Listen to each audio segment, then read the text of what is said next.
이번 대선은요.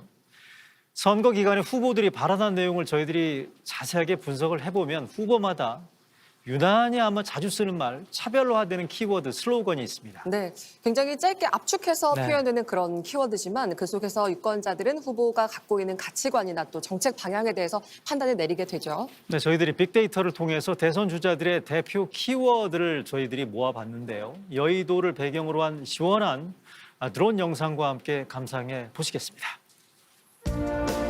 네, 다시 K존입니다.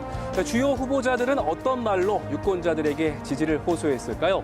KBS가 데이터 분석 업체인 스피치 로그와 함께 후보자 키워드를 분석해봤습니다. 네, 지난해 11월부터 이달 2일까지 후보자들이 발언한 단어들을 분석해봤는데요. 모든 후보자가 공통으로 언급한 단어들도 꽤 많았습니다.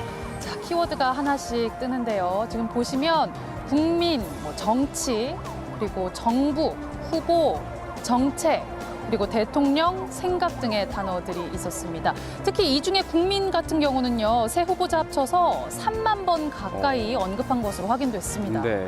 아무래도 이 국민의 선택을 받아야 되는 선거이다 보니까 국민이란 단어가 많이 언급된 것 같습니다. 네. 자, 그렇다면 후보자들은 각자 어떤 단어로 본인을 차별화했을까요? 빅데이터로 후보자가 토론회나 연설 등에서 언급한 말을 분석한 결과 한번 보시겠습니다. 먼저 더불어민주당의 이재명 후보가 가장 많이 쓴 단어를 살펴보겠습니다. 네. 자, 이재명 후보가 가장 많이 쓴 단어 여러 가지가 나오고 있는데요. 그중에서 지원이라는 말을 가장 많이 썼습니다. 3,700번이나 됩니다. 이재명 후보자가 추진하겠다고 밝혔던 전국민 재난지원금 등의 공약 영향으로 분석이 되고요. 이어서 책임, 기회, 시장 등도 눈에 띕니다. 네. 이어서 국민의힘 윤석열 후보 살펴보겠습니다. 국민의힘 윤석열 후보입니다. 그동안 계속해서 정권 교체를 내세웠었는데요. 네. 역시나 정권 교체라는 말을 1,600번 넘게 썼습니다. 정부와 대립각을 세우면서 지지층을 결집하기 위해서 많이 사용한 것으로 예. 보이고요. 이어서 공정, 경제, 그리고 정권, 북한 등의 단어도 강조했습니다. 자, 다음은 심상정 후보 살펴보겠습니다. 자, 심상정 후보의 키워드는 여러 가지가 나오고 있는데요. 네. 이 중에서 노동이라는 단어를 가장 많이 사용했습니다. 아무래도 노동 선진국을 공약으로 내세운 만큼 노동이라는 단어가 가장 눈에 많이 띄었고요. 차별, 여성 등도 보입니다. 그리고 양당 구도 파파를 외쳤던 만큼 양당 등도 포함이 됐습니다. 자, 후보자들의 어떤 말이 유권자들에게 가장 와 닿았을까요? 지금까지 빅데이터로 분석한 후보자 키워드 K존에서 전해드렸습니다. 네, 조금 전 발언을 통해 후보자들의 대표 키워드 만나보셨습니다. 지금부터 빅데이터를 통해 후보자들의 면면을 더 자세히 분석해 보도록 하겠습니다. 인사이트 K 배종찬 소장과 함께합니다. 안녕하세요. 안녕하세요. 네, 자 먼저 살펴볼 데이터로는요.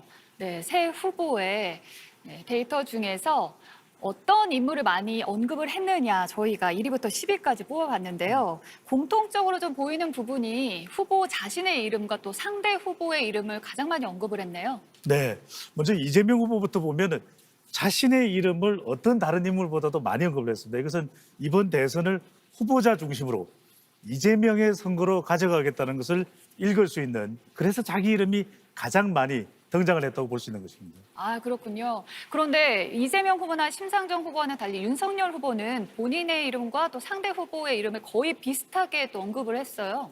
네, 윤석열 후보에게 가장 중요한 건 정권 교체겠죠. 그렇기 네. 때문에 이재명 후보의 의혹도 강조를 하고 경쟁 상대니까, 또 한편으로는 문재인 대통령을 많이 언급함으로써 정권 교체, 이 점을 유권자들에게 강조했다고 볼 수 있겠습니다. 아, 그렇다면 심상정 후보는 어떨까요? 네, 심상정 후보는 가장 두드러지는 것이 본인의 이름도 이야기를 많이 했지만 유력 후보인 이재명 후보 또 윤석열 후보를 이야기하면서 거대 정당이 답이 아니다. 오히려 이 두 유력 후보를 선택하는 것이 정치 발전에 또 저해가 될 수 있다.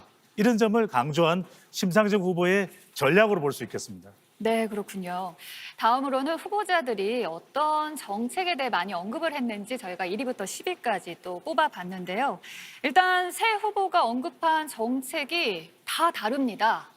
네, 가장 네. 많이 언급한 정책들이 세 명의 후보 모두 다르거든요. 그렇습니다. 다른 이유가 있습니다. 무엇보다도 득표를 많이 하기 위해서 강조해야 되는 주제 또 정책이라고 할 수 있는데 이재명 후보에게는 무엇보다도 대장동도 있기 때문에 부동산 정책이 중요할 수밖에 없거든요. 네. 그런 만큼 주택 개발을 가장 많이 이야기하고 언급한 것이라고 볼 수가 있겠고요. 또 윤석열 후보 쪽으로 넘어가면 역시 보수 유권자들을 결집시키기 위해서는 안보 이슈거든요. 네. 그런 만큼 남북 관계, 북한 통일을 강조했다고 볼 수 있고 또 에너지 자원 일반은 이번에 원전이 또 탈원전이냐 감원전이냐 중요한 네, 이슈가 됐다는 그렇죠. 것을 확인할 수가 있겠습니다. 심상정 후보의 정책에서 가장 첫 번째로 보이는 게 바로 환경 부분이네요. 그렇습니다. 두 유력 후보와는 좀 다르게 좀 진보적인 정책을 강조하는 것이 심상정 후보이기 때문에 기후를 좀 적극적으로 이야기함으로써 네. 20대, 30대 또 진보적인 성향의 유권자들을 또 끌어들일 수가 있는 것이고요. 무엇보다도 근로 조건을 이야기한 것은 역시 노동자 정당, 근로자 정당이라는 것을 강조한 것으로 보입니다. 네, 여기까지 듣도록 하겠습니다. 지금까지 K월이었습니다.